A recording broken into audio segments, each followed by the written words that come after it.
Well, hello there everyone, and welcome to the Rocketcraft Season 2 World Download video. Season 2 of Rocketcraft has now come to an end, but rejoice because it is now available for all of you to download and enjoy yourselves. So if you do fancy downloading it, the link is in the description of the video below. Season 2 of Rocketcraft started on December the 3rd, 2021, literally days after the Caves and Cliffs Part 2 update was released. So we had all of the new world generation and the deeper world and the higher build limit, so we were all very much excited to get stuck into this new world.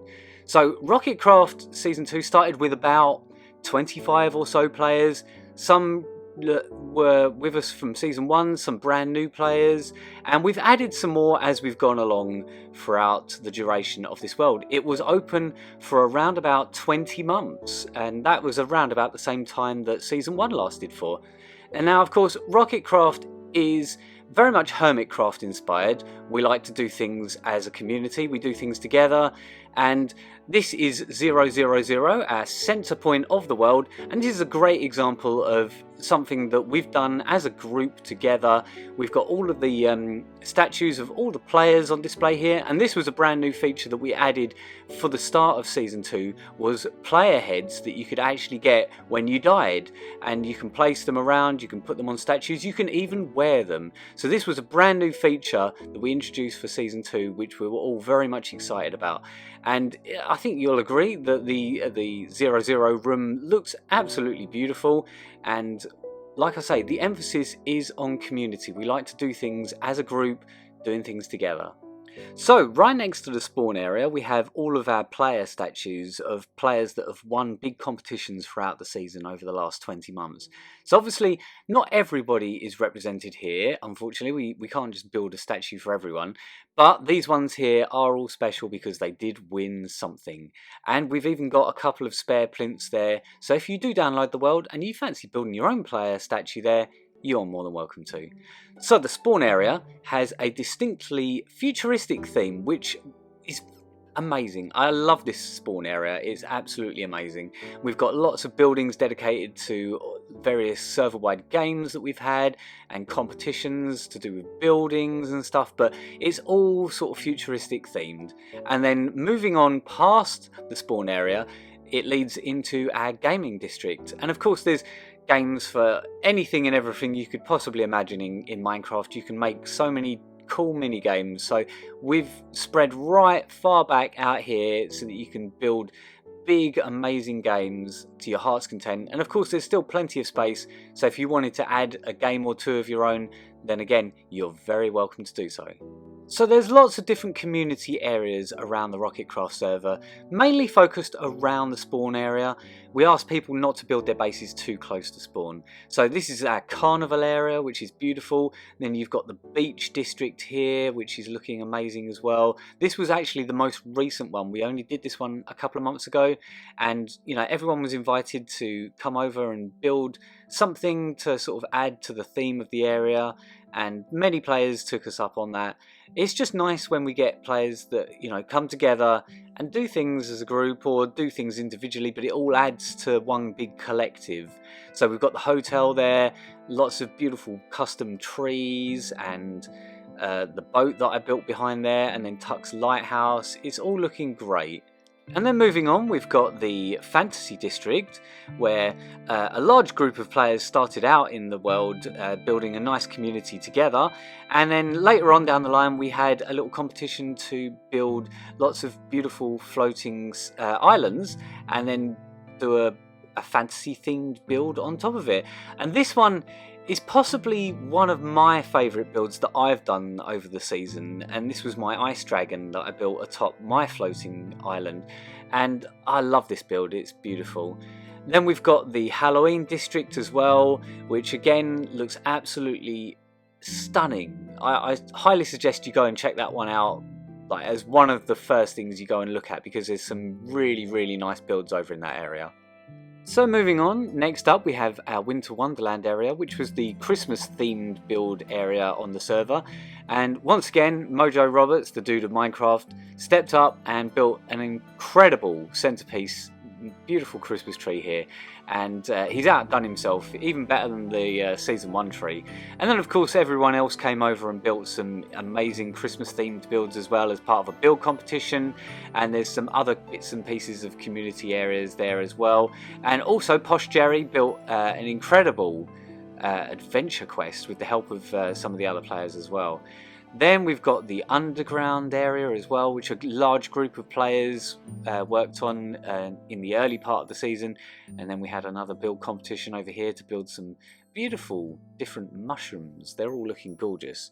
And yeah, I just love the underground area. It's such a beautiful area. And then we've got the Easter area where we've all got to build like a themed egg and basically just go crazy with it. And yeah, there's some really good builds over here.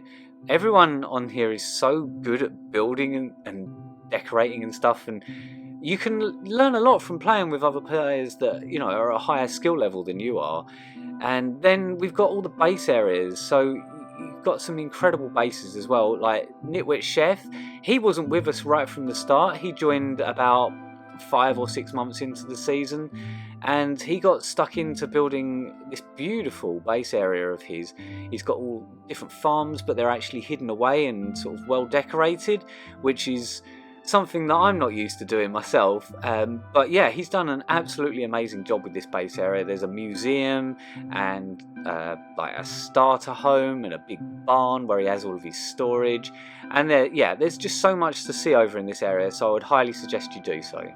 Moving on, we've got Miss Sonic's themed base area here, so it's anything Sonic the Hedgehog related. She's built a kind of like a base around that sort of premise, and again, it just looks absolutely amazing. And again, she's hidden all of her farms as well, so you don't actually see all the ugly janky redstone and stuff like that. It's all just hidden away very cleverly. And then you've got Skitza's base here, which is built around a guardian temple, so like an ocean monument. And so he's built a farm based on that, but you couldn't really tell it's there. And there's some other nice themed builds in this area, like that beautiful ship and that dragon that Lobo built. Lobo's got like a thing about building dragons. You'll see a few more of Lobo's dragons in this video somewhere around. And of course, next to him, he's got his neighbour, Mojo, the dude of Minecraft. Again, he's built something very astonishing. This huge UFO domed city type structure, and it looks absolutely amazing. The scale of this thing, I cannot stress enough how big this thing actually is. Then we've got players that haven't been with us quite as long in Season 2, like J Cal here, his base. He only joined about 4 or 5 months ago, but he's blended right in with the community. He's a great player and very knowledgeable as well. He knows a lot about Minecraft, and yeah, so he's a very welcome addition to the server. We're always adding new players every now and then. But yeah, and another one, Alison, she wasn't with us quite from the very start. She joined about 6 months in, around about the same time as Chef. And again, she has built an absolutely beautiful base. It's like a kind of pirate-themed cove, and it's just absolutely stunning. There's so much to see in this area. And again, Alison, she blended in so well with the community. She sent out invites to people, mostly everyone, and she invited everyone to come over and build something at her base area as well, to sort of welcome everyone over there, which is a really nice idea. I like that idea a lot. But yeah, just I love Alison's base. It looks absolutely gorgeous. And then you got things like Lanny's base as well, just so different. It's like a giant mushroom island that's got this huge volcano on it, and then you've also got Lobo's dragon and a few other themed builds on that island as well. But it's just a different way of doing a base, you know, like all of the stuff is inside the volcano, like all the farms and bits and pieces like that, so it's a great way to hide everything away that you don't want to see. Then you've got Hippo's base. He was here from the start, and this base is absolutely bonkers. It's so big. It just goes on and on and on. There's so many beautiful builds. This is, again, one of those places I would highly recommend you come over as soon as you get the world download, because there's just so much to see over in this area. He's done such an amazing job with it.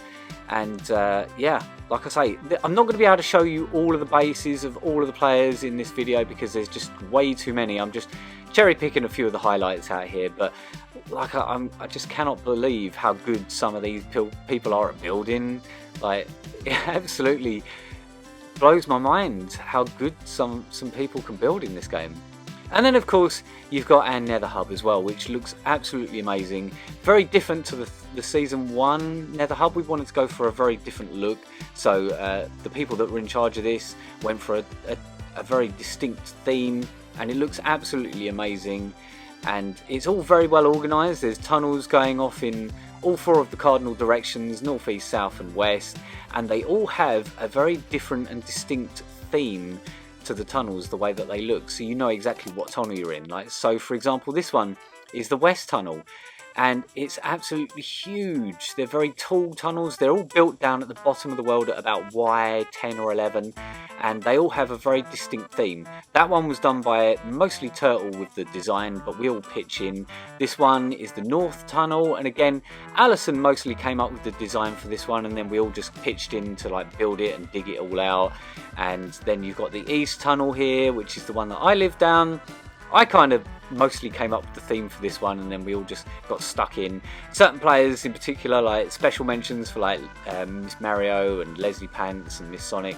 And then you've got the South Tunnel, which again, very distinct theme. This one is a lot more sort of 1.20 themed, with all of the pink and the cherry blossoms and bits and pieces like that. But they all look absolutely amazing. And then of course, you can't forget the End Island, can you? And again, the gals, which is Miss Sonic, Miss Mario and Leslie Pants, they did an amazing job on this End Island build. It looks absolutely stunning. I've seen some incredible End Island builds in other worlds, but this one is right up there. It's like kind of skulk infested, like the skulk is taking over this island here, and there's some beautiful builds around all the obsidian pillars and that central pyramid. It just all looks absolutely gorgeous. And then coming back to the overworld for probably what is the jewel in the crown, our shopping district. I couldn't end the video without mentioning the shopping district. Every SMP needs to have an amazing shopping district, doesn't it? And our one I'm particularly proud of because it absolutely looks so good. It's just absolutely crazy, the difference of people's builds and the themes and stuff, and just all the different bits and pieces that bring it all together. But it's also well organised, you know, it's like laid out in a nice formation, like so everyone could just buy a plot and then build their shop, and then we made sure that there was space around them so that everything wasn't too cluttered and clustered together. It's all just well organised and spread out. And like I say, this is probably one of the things that I like most about our Season 2 world, just the sheer variety of the shops. But yeah, everyone just came together and just absolutely smashed it on this shopping district, and it looks amazing.